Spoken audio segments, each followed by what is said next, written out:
এখানে দিল্লির একজন ভাই এসেছে, তিনি আমাকে বললেন कि मैं दिल्ली से आया हूँ आपको देखने के लिए, मैं आपसे बहुत मोहब्बत करता हूँ। उसने कहा ये दिल्ली থেকে মনে হয় এসেছে, ভালো। এই যে आपका घर दिल्ली में है या फिर आप बांग्लादेश से हैं? दिल्ली का है, लेकिन आप दिल्ली से अब आए हैं, पैदाइश वहां पे है। माशाल्लाह, ये इंसान जो है ना मेरी भाई, ये दिल्ली से है। उन्हें किंतु একজন ভারতীয় নাগরিক, ইন্ডিয়ান নাগরিক। উনি হয়তো বা পরিপূর্ণ আমার বাংলা কথা বুঝবেন না, তাই ওনাকে আমি উর্দু ভাষায় একটা কথা বলছি, হিন্দি ভাষায় একটা কথা বলছি, এটা আপনারা বুঝে যাবেন। मेरी भाई, आपका नाम क्या है? कुर्बान अली भाई है।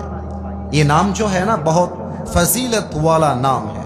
मैं अपनी भाई से कहता हूं कि देखिए, हम इंडिया से मोहब्बत करना चाहते हैं, हम भारत से मोहब्बत करना चाहते हैं, लेकिन हमारा एक रिक्वेस्ट है, हमारी बांग्लादेश से जो उस्मान हादी को यहाँ पे गोली करके निकल गया है ना, उसे बांग्लादेश में आपको वापस भेजना होगा।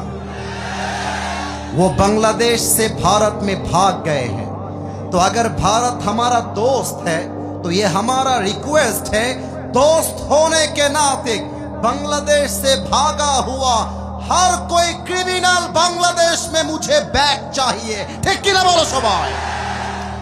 फिर हम भारत से मोहब्बत करेंगे, फिर हम भारत से दोस्ती करेंगे। আল্লাহ আমার প্রিয় কুরবান আলী ভাইকে কবুল করুক, পড়েন সবাই আমিন।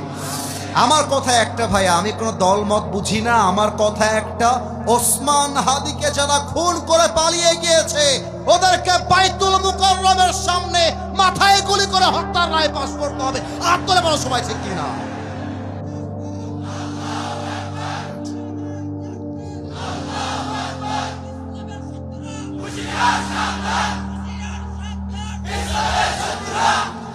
মাশাআল্লাহ, একজন বীর পুরুষ পাওয়া গেছে, সব ভয় ভুলে তাকবীর দিয়েছে। আমার সঙ্গে তাকবীর দেন, নারায়ে তাকবীর। শহীদ ওসমান হাদি, সে শহীদ হবে, এটা আল্লাহ লিখেই রেখেছে। ওকে আল্লাহ শহীদি মর্যাদা দিবে, আল্লাহ এটা লিখেই রেখেছে। তবে আমি যখন ওই গাড়ি নিয়ে এন্ট্রি নিচ্ছিলাম, মাহফিল থেকে একজন ভাই খুব সুন্দরভাবেই বললেন যে ভারতের সাথে যুদ্ধ হলে বাংলাদেশ গাজা হয়ে যাবে, উনি বলেছেন এই কথা।